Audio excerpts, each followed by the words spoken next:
welcome back to Crimson Glass on YouTube, and this is part 10 of writing Fool Me Twice, book 1. We have a title. That's about all we got. No, really, we're fine.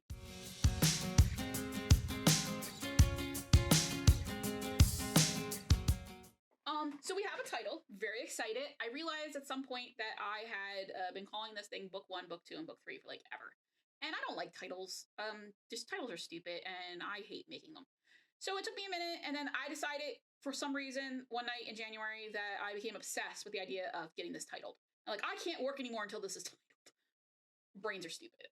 So I have book 1 is going to be Ricochet. Book 2 is book 2 is Ashes to Ashes.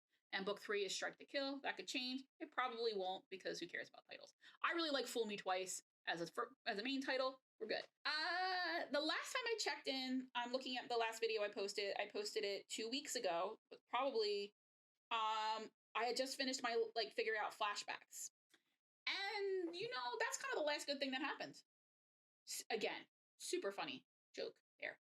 Okay, editing did not go well, and it's not Fool Me Twice's problem. It's not their fault.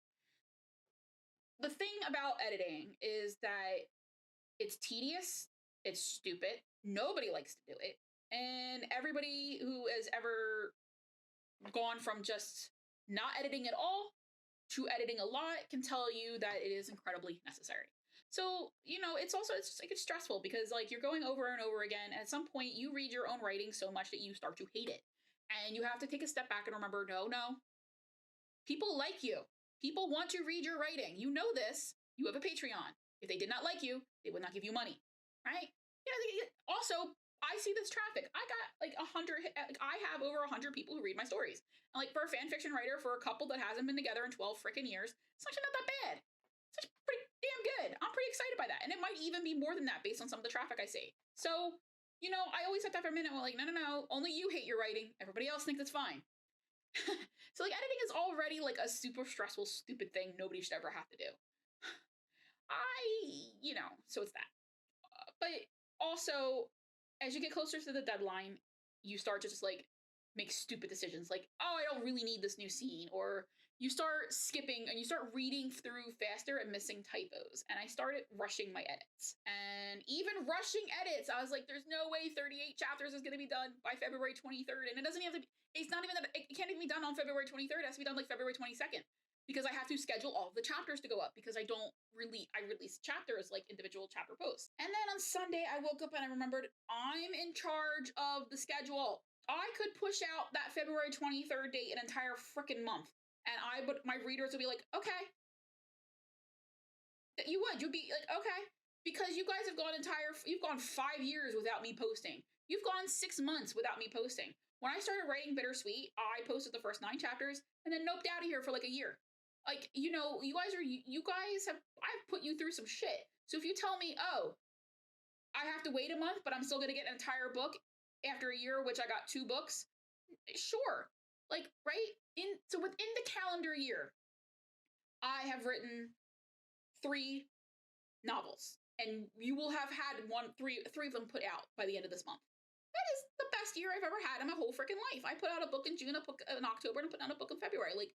Freaking cool. And the point of this video is not for me to rant. It's to remember that editing is both necessary, stupid, and circle back to necessary. And to always remember that you're in charge of your schedule.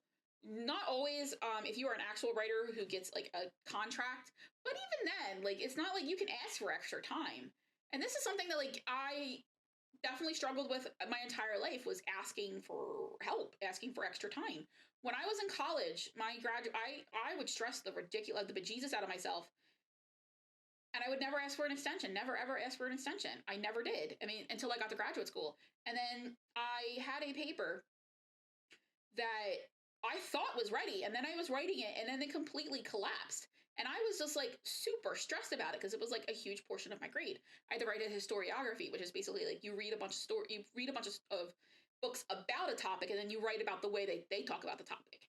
And I just was not ready. And my mom was really sick, and I was subbing for her because she was sick. And so I emailed my professor the day before it was due, in what must have only come across to her as some insanity. And I said, Dr. Epstein, I love you. Please Listen, I was really working really hard, but I wasn't planning to work this week as a sub, but then my mom got sick and she was unexpectedly out, and she's going to be out again on Monday. And like, she got really sick with like a blood thing, and she had to have transfusions and stuff. And I was writing it. I'll send you the first draft. You can see that it's trash. Please. Here, I'm attaching my first draft. It's trash. If you just give me 3 extra days, I promise you will be like, it was like a gibberish of me just begging for help. And then I wish I still had the email. She's like, hey, here's your reply. She's like, all right, turn it in on Wednesday. Let me know if you need extra time. And I was like, oh. And then I wrote it. And then she replied to me. She's like, when she sent it back, she's like, this is the best writing you've done all semester. I'm so glad you asked for extra time. And like, it never occurred to me. And then literally probably 2 years later, was it 2 years later? Yeah, it was 2018. And my grandmother died in April. And if you guys know anything about how college works, April is the worst time for someone to die. And that sounds insane.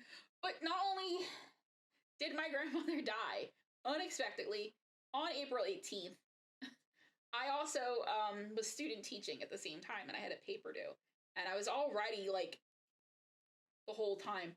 And I emailed my professor and I said, listen, my grandmother died. I'm going to come to class tonight, but I don't have my paper. I was going to write it on Saturday, but she died on Saturday. And I tried to write it on Sunday, and it just didn't happen. And I told him, like, I wish I could tell you when I'm going to have it. I just don't know. And I told him, like, and then he ended up not only giving me extra time on that paper, he gave me an extension on the whole course. And I ended up picking it incomplete and finishing it. And I finished the course like 2 weeks later. Bastard ended up giving me a B+ because he's a sexist asshole. But, I got through it because I asked for the time.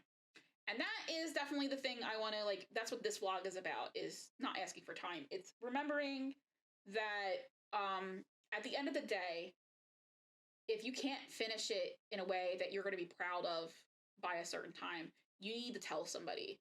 And whether that somebody is you, your agent, or, the people who you have to deliver it to, like, somebody needs to know.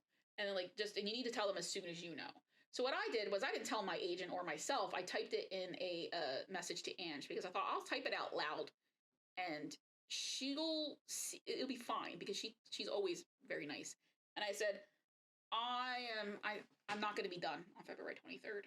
And she's like, deep breath. And I said, no, I wrote it out loud and it's okay now.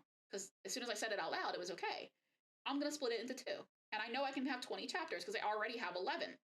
And all I need is 9 more. And the next 9 chapters, I can finish editing 9 chapters in this week because the chapters that are left are not super crazy. But I knew that the back 18 were going to be insane to get finished on time. So as soon as I typed it on Sunday, I immediately felt better. And that's what I want to take away from this vlog is just, again, asking for time, asking for help. And there's not a better lesson that I can remind myself of in this year, in this pandemic, in this like life I'm currently living, sitting at home. My first year of teaching, like my first year as a district employee with SGOs in my own classroom, and like zero support in the sense that like there's no curriculum. I write everything myself. And I am not good at asking for help. I always definitely want to be, especially as a teacher, like they tell you to ask for help, but then sometimes you ask for help and they use it against you later. Like, well, you couldn't, like it was like you weren't a team player or you needed to be able to do, like, I've asked for help and then it's been used against me later. And like that, it's one of those things where you can't internalize that as something that's wrong with you. That's something that's wrong with somebody who took advantage of you. Asked for help and they made it seem like that was a bad thing. And I got a B+ when I definitely deserved an A in that class. And that B+ was the first B+ I had my entire grad career. I had straight A's, and that was like, I only had 2 semesters left. And he gave me a B+ when I deserved an A. So, sucks to be him. But that's not the time I'm talking about. I'm like, I was working a job, and I asked for help with something. And then when I had my performance review, they used it as an excuse to let me go.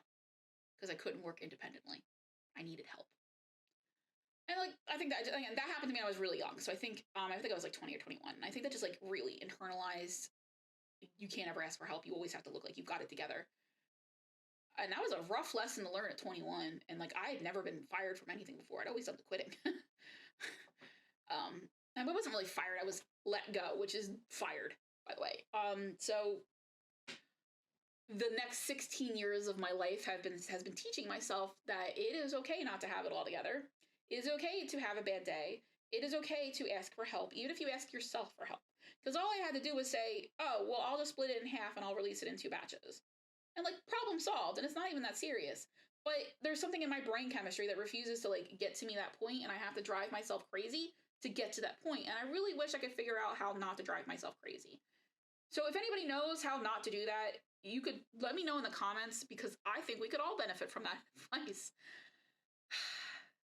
Fool me twice is fine. Editing is fine. It's stupid, but it's necessary, and I am already happier for it. I already think that the 20 chapters you're going to get on February 23rd are better than the 38 you would have gotten even if I had held off for a month. Like, I just feel so much better. I'm very excited for you guys to read it. This may or may not be the last vlog I release before I do that. I don't know. We'll see. But it is what it is. All right. I know this one was a mess, and that's just because it reflects the editing process. The editing process is a mess. Because I repeat, it is tedious, it is stupid, and I hate it. But it's completely necessary, and nothing makes me more annoyed. All right, I will see you guys